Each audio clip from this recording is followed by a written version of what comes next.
Il fait un froid polaire en ce 15 janvier en Iowa. En fait, lorsque j'ai regardé la dernière fois, c'était moins 19 avec un ressenti de moins 32. Alors, avez-vous le goût d'aller voter dans ce temps-là? Et pourtant, de chaudes luttes se dessinent dans cet État du Midwest. Les portes s'ouvrent déjà là où auront lieu ces caucus au cours de la soirée, parce que dans une heure, à 19 h, là-bas, ce sera le véritable coup d'envoi de cette année électorale, tellement chargée, alors qu'il y aura des caucus républicains, les primaires à se tenir en vue de l'élection à la présidence des États-Unis. On en a pour des semaines et des mois jusqu'au 5 novembre prochain. Il n'y a pas de suspense ce soir pour le vainqueur, mais il y a quand même du suspense. Donald Trump devrait l'emporter haut la main. Là où les paris sont ouverts en ce moment, c'est sur là où la candidate qui va rafler la deuxième place. Elle a beaucoup de signification, cette deuxième place.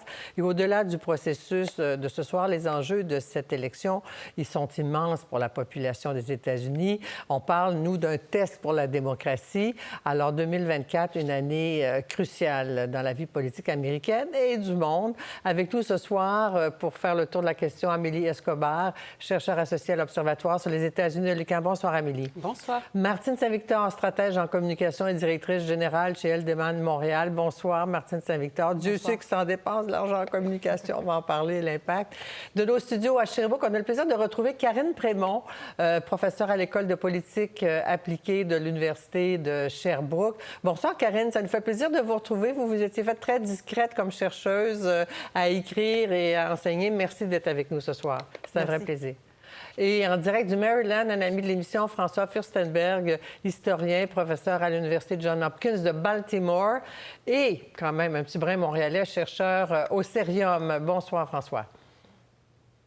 Bonsoir. Et sur le terrain, nos deux correspondants, Azeb Waldegorgis, qui est à Des Moines. Elle aussi, je pense que vous êtes dans une école, Azeb, et Frédéric Arnoul, qui se trouve à Winterset, vous, dans une église. Alors, c'est significatif, ça aussi. Bonsoir à tous les deux. Je vous retrouve dans un instant. On a demandé à Jean-Philippe Hughes, mon collègue, de nous présenter un peu cette mécanique très complexe des primaires, des caucus. Bonsoir, Jean-Philippe. Bonsoir, Anne-Marie. Allez-y.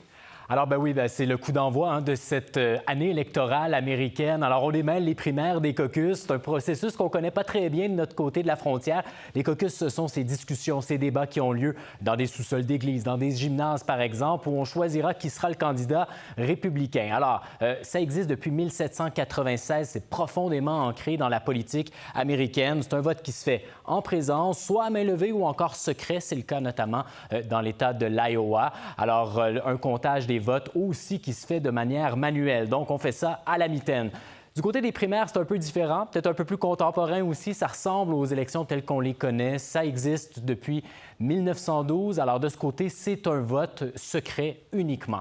Du côté des républicains, eh bien, on va élire au cours de cette année plus de 2000 délégués à l'échelle nationale. Du côté des démocrates, ce sera 3936 délégués qui seront élus. Et donc, l'Iowa est très significatif pour plusieurs raisons, mais surtout parce que c'est le premier où les délégués seront choisis du côté des républicains. Mais cette année, les démocrates ont changé leur calendrier pour éviter de lancer cette année électorale du côté de ce petit État du Midwest. Et puis ils vont faire ça par courrier, puis au plus tard, ça doit avoir le sceau de la poste, je pense, le 5 mars. Mais l'Iowa, pourquoi c'est important dans le paysage américain? Qu'est-ce qui distingue cet État? Bien, pour plusieurs raisons. C'est un petit État rural, républicain aussi. On parle de 3,2 millions d'habitants. 84 d'entre eux sont blancs non hispaniques. Et il y a du côté de l'Iowa, donc 28 d'évangélistes, donc une minorité très importante et influente aussi sur la politique. Il faut dire que de ce côté, eh bien, il y aura là 1700 petites circonscriptions où des gens vont se prononcer ce soir pour élire les 40 délégués du Parti républicain, qui ne compteront, cela dit, que pour 1,6 de tous les délégués du Parti républicain. C'est donc dire que l'importance de l'Iowa, elle n'est pas mathématique, mais c'est bien parce que c'est le premier État et donc donne le coup d'envoi de cette année électorale. Alors, merci, Jean-Philippe. On se retrouve plus tard. Merci beaucoup. Au revoir. Alors, je retrouve Azeb et Frédéric. Alors, Azeb, je vais recommencer avec vous. Vous avez frayé un peu dans l'environnement de Donald Trump au cours de cette journée. Puis déjà, les portes s'ouvrent dans les lieux là, des circonscriptions. Je ne sais pas si vous avez déjà une idée du climat qui va régner ce soir, si les gens vont se déplacer en masse ou pas à cause de ce froid polaire. Qu'en est-il de votre côté? Voilà, c'est la grande question, Anne-Marie. Est-ce que les gens vont sortir ce soir? Je peux vous dire qu'il fait extrêmement froid. On a passé la journée dehors et il fait environ moins 30 actuellement avec le facteur vent.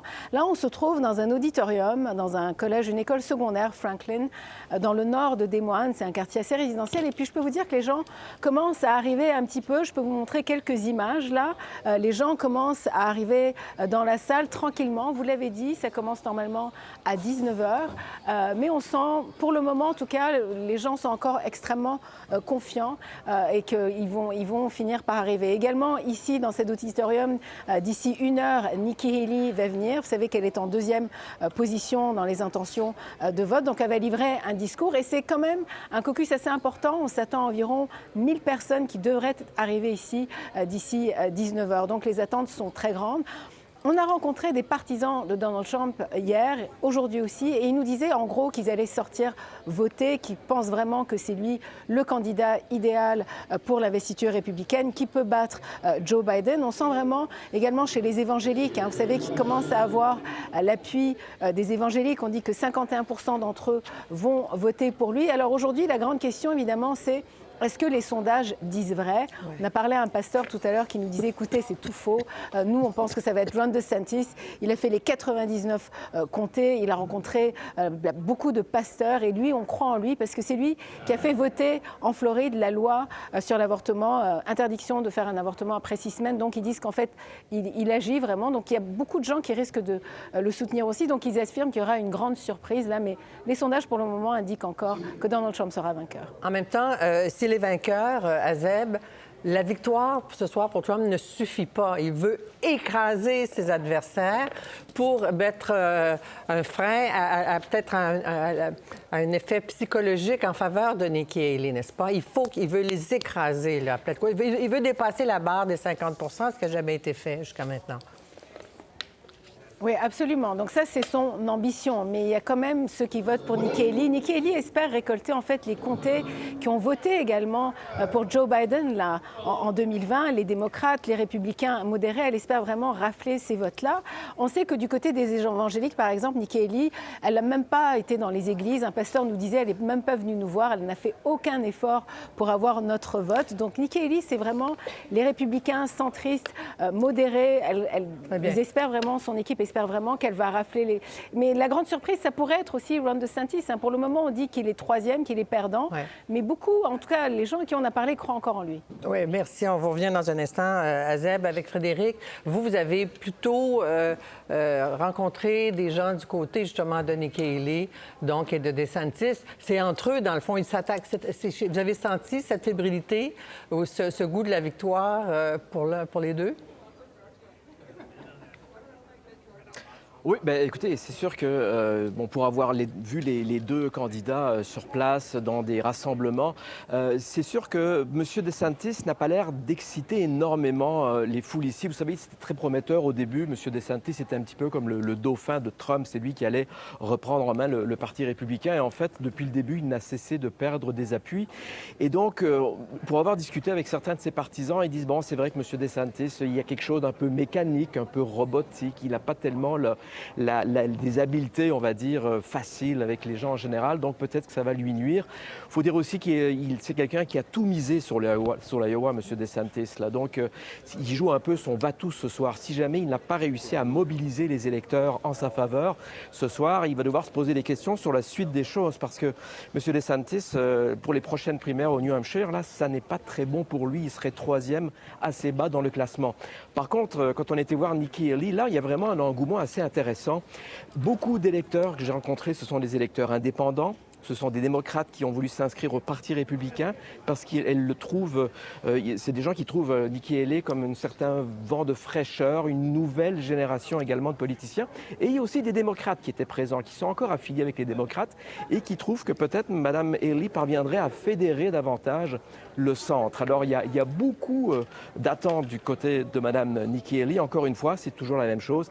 Est-ce que la machine est prête à répondre sur le terrain? Est-ce que la machine va aller chercher ces électeurs-là alors qu'il fait froid dehors? C'est pas toujours évident. Mais plusieurs analystes semblent dire, puis vous l'avez vérifié sur le terrain, Frédéric, à savoir que ce froid-là va servir davantage Trump que les deux autres parce que les sondages montrent que ses supporters sont très enthousiastes. Ce sont des fanatiques qui veulent absolument qu'il gagne.